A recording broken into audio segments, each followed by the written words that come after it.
이력 카드상 콘크리트 관련 경력 위주 모의 면접, 이력 카드상 콘크리트 관련 경력이 많을 경우에 실전 모의 면접입니다. 문항 수는 10문항이며 실제 면접에서는 더 많은 질문을 받을 수 있습니다. 질문 청취 후 영상을 멈추시고 답변을 해주시기 바랍니다. 모든 질문이 끝난 후 질문에 대한 답변 예시가 소개됩니다. 안녕하십니까. 토목시공기술사 0-0 수험생입니다. 자리에 착석해주세요. 긴장하지 마시고 편안히 답변하시기 바랍니다. 콘크리트 압축 강도가 인장 강도보다 큰 이유에 대해 설명해 보세요. 콘크리트에서 공기량 1% 증가 시 콘크리트 강도 변화는 어떻게 일어나는지 말씀해 보세요. 잔골재율의 정의에 대해 설명해 보세요. 콘크리트 배합 시 잔골재율이 커질수록 콘크리트에 어떤 영향을 미치는지 말씀해 보세요. 고강도의 콘크리트를 만드는 방법에 대해 말씀해 보세요. 현장에서 콘크리트 강도를 측정하는 방법에는 무엇이 있을까요? 워커빌리티를 측정하는 시험에 대해 설명해 보세요. 슬럼프치와 콘크리트 강도와의 관계에 대해 설명해 보세요. 린 콘크리트를 타설하는 이유에 대해 말씀해 보세요. 콘크리트 타설 시 간격제에 대해 설명해 보세요.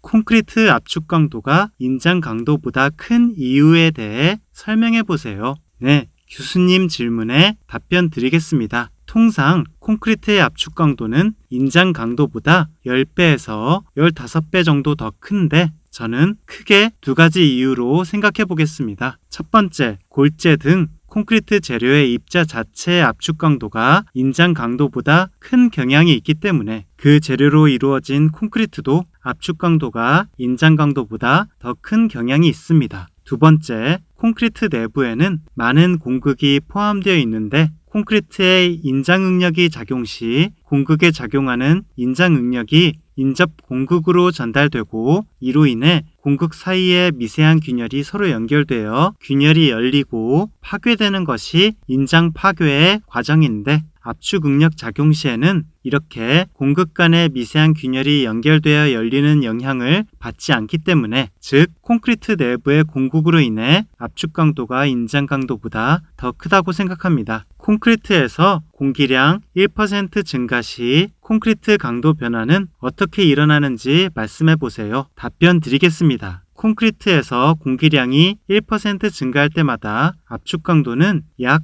5%씩 저하됩니다. 하지만 또 콘크리트 내 공기량이 4.5%보다 낮으면 내 동해성이 저하되기 때문에 통상 배합 시 4에서 6%의 공기량 범위를 맞추는 것이 좋습니다. 잔골재율의 정의에 대해 설명해 보세요. 답변 드리겠습니다. 잔골재율이란 전체 골재의 용적 대비 5mm체를 전부 통과한 잔골재량이 차지하는 절대 용적의 백분율로 잔골재율이 작으면 자갈이 많은 거고 크면 모래가 많은 개념입니다. 콘크리트 배합 시 잔골재율이 커질수록 콘크리트에 어떤 영향을 미치는지 말씀해 보세요. 답변 드리겠습니다. 약 40%에서 45%까지의 적정 잔골재율까지는 압축 강도가 올라가지만 그보다 더 증가시키면 공극이 증가해서 압축 강도와 내구성이 떨어집니다. 또한 잔골재율이 커지면 자갈보다 빡빡한 모래가 많아지므로 슬럼프치가 작아져서 유동성이 떨어집니다. 유동성이 떨어지다 보니 결국 시공성을 위해 단위 수량이 증대됩니다. 즉, 너무 장골재율을 낮추면 재료 분리와 압축 강도 저하에 문제가 있고 너무 커져도 유동성 저하 및 압축 강도 저하에 문제가 있기 때문에 양호한 콘크리트 품질을 위해서는 적정 장골재율을 적용해야 합니다. 고강도의 콘크리트를 만드는 방법에 대해 말씀해 보세요. 답변 드리겠습니다. 고강도 콘크리트에서는 MDF 시멘트를 사용하고 골재는 단단하고 견고한 골재를 선택해야 합니다. 혼화재는 고성능 AE 감수재를 적용하고 혼화재는 실리카듐, 고로슬래그, 플라이애쉬를 섞은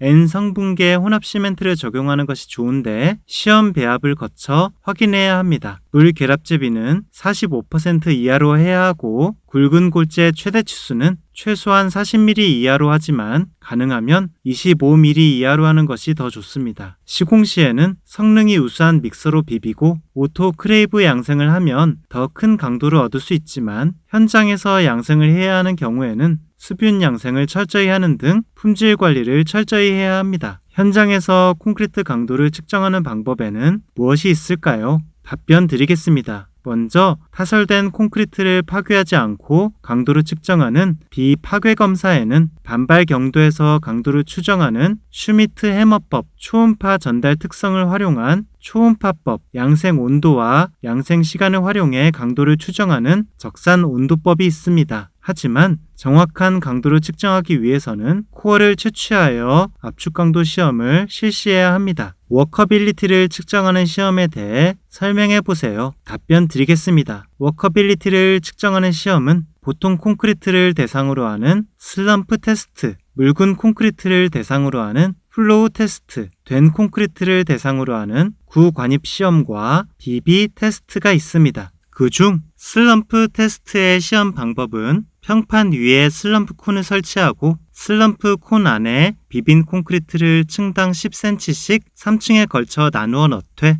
매 층마다 25회씩 균일하게 다진 후 슬럼프 콘을 천천히 들어 올려서 콘크리트가 가라앉은 값을 측정하여 슬럼프 값을 도출합니다. 슬럼프치와 콘크리트 강도와의 관계에 대해 설명해 보세요. 답변 드리겠습니다. 단위 수량이 커지면 슬럼프치가 커지지만 콘크리트 강도는 감소합니다. 또 장골재율을 많이 낮추면 슬럼프가 커지지만 콘크리트 강도는 감소합니다. 하지만 고성능 감수재를 사용하는 경우 슬럼프 값이 커지지만 콘크리트 강도를 감소시키지는 않습니다. 따라서 슬럼프치를 높이는 과정에서 콘크리트 강도가 감소하는 경향이 있지만 슬럼프가 증가하는 모든 경우에 콘크리트 강도가 낮아지는 것은 아니라고 할 수 있습니다. 린 콘크리트를 타설하는 이유에 대해 말씀해 보세요. 답변 드리겠습니다. 린 콘크리트를 타설하는 이유는 기초에 수평을 맞추기 위함이 있고 기초 철근 및 거푸집을 설치할 때 먹줄로 위치를 표시하기 용이하게 하기 위함도 있습니다. 또 기초 콘크리트 타설 시 수분이 토양으로 빠져나가는 것을 방지해주는 효과도 있고 기초 콘크리트 타설 시 콘크리트에 흙이나 유기물 등 이물질이 들어가는 것을 방지하기 위함도 있습니다. 콘크리트 타설 시 간격제에 대해 설명해 보세요. 답변 드리겠습니다. 철근이나 프리스트레스용 긴장재, 쉬스강과 거푸집의 간격을 일정하게 유지시켜서 소정의 피복 두께 확보를 도와주는 부재입니다. 간격제의 재질은 콘크리트 블록이나 플라스틱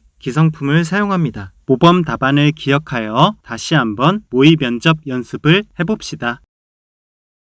안녕하십니까? 토목시공기술사 0-0 수험생입니다. 자리에 착석해주세요. 긴장하지 마시고 편안히 답변하시기 바랍니다. 콘크리트 압축 강도가 인장 강도보다 큰 이유에 대해 설명해 보세요. 콘크리트에서 공기량 1% 증가 시 콘크리트 강도 변화는 어떻게 일어나는지 말씀해 보세요. 장골재율의 정의에 대해 설명해 보세요. 콘크리트 배합 시 잔골재율이 커질수록 콘크리트에 어떤 영향을 미치는지 말씀해 보세요. 고강도의 콘크리트를 만드는 방법에 대해 말씀해 보세요. 현장에서 콘크리트 강도를 측정하는 방법에는 무엇이 있을까요? 워커빌리티를 측정하는 시험에 대해 설명해 보세요. 슬럼프치와 콘크리트 강도와의 관계에 대해 설명해 보세요. 린 콘크리트를 타설하는 이유에 대해 말씀해 보세요. 콘크리트 타설 시 간격제에 대해 설명해 보세요. 긴 시간 수고하셨습니다. 그럼 오늘은 이만